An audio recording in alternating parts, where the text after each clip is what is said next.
Hello students, I hope you are all doing good. तो जैसा कि आपको पता है, लर्न बाय मैप्स के नाम से मैं एक सीरीज चलाता हूं जिसका आज हम सेट 14 डिस्कस करेंगे। हर वीक मैं एक वीडियो अपलोड करता हूं। हमारा कंसेप्ट क्या होता है इसमें कि पूरे हफ्ते में जो भी करंट अफेयर्स में चला, उससे जुड़ा हुआ जो भी स्टैटिक अफेयर्स था, उसमें जो भी इंपॉर्टेंट मैप या मैप रिलेटेड कंटेंट था, उसको हम एक वीडियो में कंपाइल करके डिस्कस करते हैं। ठीक है, तो सेट 13 तक की जो वीडियोस है आपको चैनल में प्लेलिस्ट में देखने को मिल जाएगी। आज हम सेट 14 यहाँ पर डिस्कस करेंगे। ये आपके काफी काम में आएगा आपके वेरियस कॉम्पिटिटिव एग्जाम्स में। ठीक है, ठीक है। तो देखते हैं आज का हमारा फर्स्ट मैप। रिसेंटली इंडिया के प्राइम मिनिस्टर पहुंचे लाओस और वहां पर उन्होंने अटेंड किया एक साउथ एशियन समिट। अगर आप देखो साउथ एशिया में ना टोटल कितनी कंट्रीज आ जाती हैं इस समिट को अटेंड करने वाली जो कंट्रीज होती हैं वो होती है टोटल 18, जिसमें 10 तो सीधी सीधी आसियान ही है। आई होप आपको पता होगा। आसियान पता है कौन सा एरिया होता है? ये होता है बेसिकली आसियान। ठीक है, ये म्यांमार से शुरू हो जाता है और यहां पर है इंडोनेशिया। ठीक है, इंडोनेशिया के बाद आता है पपुआ न्यू गिनिया। तो 10 तो सीधी सीधी होगी, बाकी जो 8 है आपको आसपास देखने को मिल रही होंगी। तो south Asian region economically, population wise,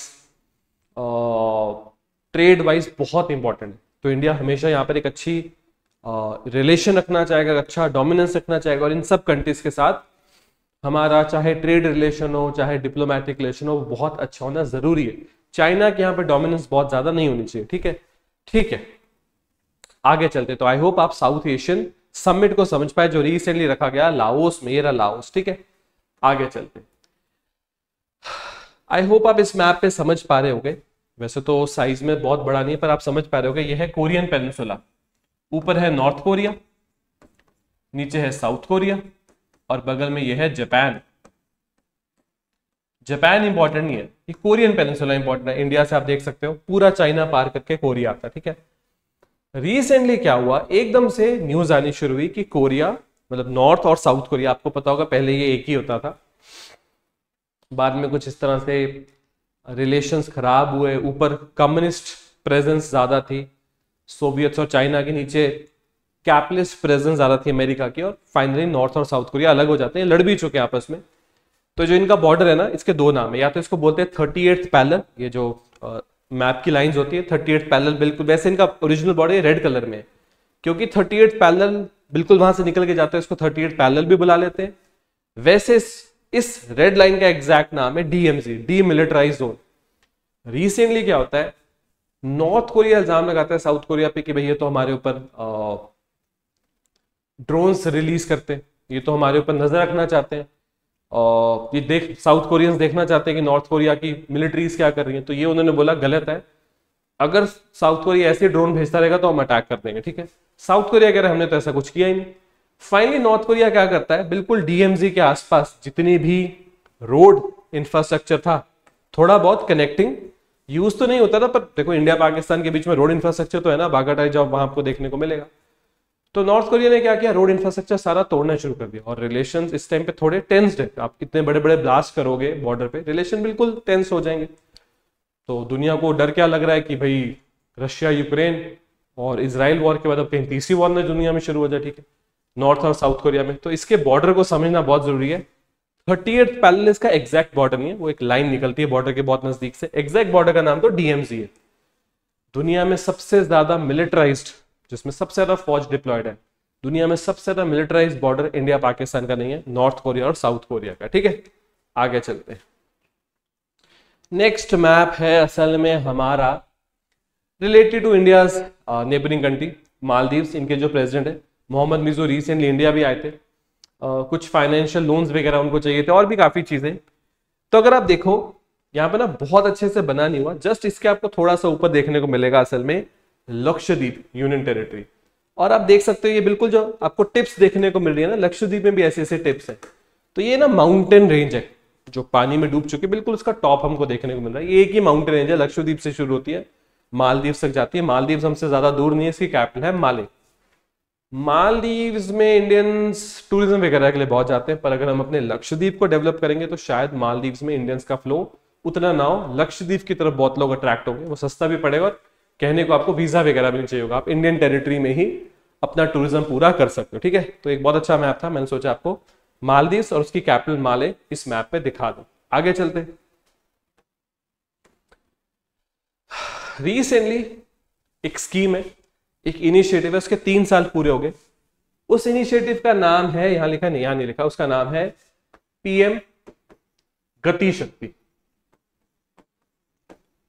अब इसका मतलब क्या है गति शक्ति का? देखो, गति शक्ति मतलब पावर ऑफ स्पीड। सिंपल मतलब इंडिया में इंफ्रास्ट्रक्चर के बहुत प्रोजेक्ट्स आते हैं, रोड, रेलवेज, ब्रिजेस बहुत सारे आते हैं, पर अगर आप उस प्रोजेक्ट को टाइमली कंप्लीट नहीं करोगे फिर कोई फायदा नहीं।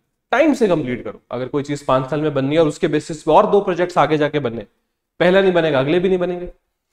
तो पीएम गति शक्ति योजना एक ऐसा इनिशिएटिव है जिसमें प्राइम मिनिस्टर नरेंद्र मोदी ने बहुत इंटरेस्ट लिया, जो उनका ऑफिस है पीएम ऑफिस, उसने बहुत इंटरेस्ट लिया है, और इनका एक ही ऑब्जेक्टिव है चीजें टाइम पे कंप्लीट करना। ठीक है, आप ना गति शक्ति स्कीम के साथ एनआईपी भी पढ़ोगे। एनआईपी होता है नेशनल इंफ्रास्ट्रक्चर पाइपलाइन। एक बार इन्होंने 100 लाख करोड़ के प्रोजेक्ट्स एक ही साथ अनाउंस कर दिए थे। अब प्रोजेक्ट तो आपने अनाउंस कर दी, कितने बन रहे हैं, टाइम पे बन पा रहे हैं कि नहीं बन पा रहे हैं, ये बहुत जरूरी है, जो कि गति शक्ति करता है। ठीक है, तो ये बता रहे हैं बहुत सारे एयरपोर्ट्स, बहुत सारे टोल प्लाजास, ठीक है, बहुत सारे मेंटेनेंस रोड, रेल रोड्स, बहुत तरह का काम चल रहा है अंडर दी गति शक्ति योजना। काम सारा का सारा इंफ्रास्ट्रक्चर से ही जुड़ा हुआ है। ठीक है, आगे चलते हैं। रिसेंटली एससीओ का एक समिट हुआ पाकिस्तान में, इंडिया के एक्सटर्नल अफेयर्स मिनिस्टर भी अटेंड करने गए। एससीओ का एक ब्रीफ सा मैप, ठीक है, एससीओ की जो मेंबर कंट्रीज है वो आप यहां पर देख सकते हो। और वैसे तो एससीओ शंघाई कोऑपरेशन ऑर्गेनाइजेशन क्या इनिशिएटिव शुरू किया था रशिया और चाइना ने।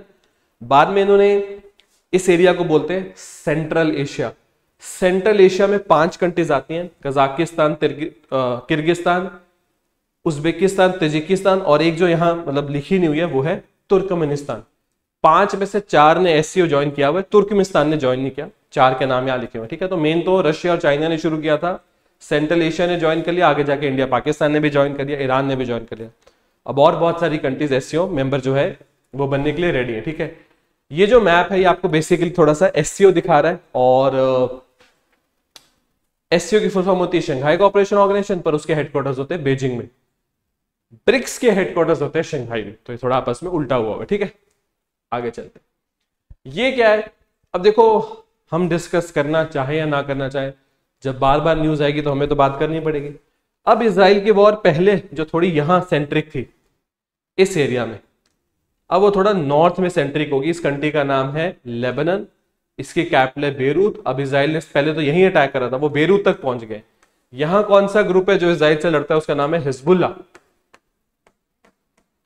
यहां कौन सा ग्रुप था जो इजराइल से लड़ रहा था, हमास। तो अब इजराइल की वॉर हमास की बजाय हिजबुल्ला की तरफ ज्यादा हो गई है, और इजराइल अब एक 2 फ्रंट वॉर में घुस गया, उसकी फौज यहां पर भी और उसकी फौज यहां पर भी। ठीक है, तो बेरूत तक भी अब उनके अटैक्स पहुंचने शुरू हो गए। बेरूत वैसे तो एक टाइम पे लेबनान और बेरूत बहुत फेमस कंट्री और शहर हुआ करते थे, अब इतना आपके लोग उसकी पॉपुलैरिटी नहीं। एक टाइम पे तो टूरिज्म वगैरह बहुत होता था यहाँ पर। ठीक है, ठीक है, तो ये थे सारे इंपॉर्टेंट मैप जो इस वीक में इंपॉर्टेंट न्यूज करंट की स्टैटिक में कवर किए गए। जो नेक्स्ट वीक के इंपॉर्टेंट मैप्स होंगे उसकी जो वीडियो है नेक्स्ट थर्सडे मॉर्निंग मैं आपके लिए अपलोड कर दूंगा।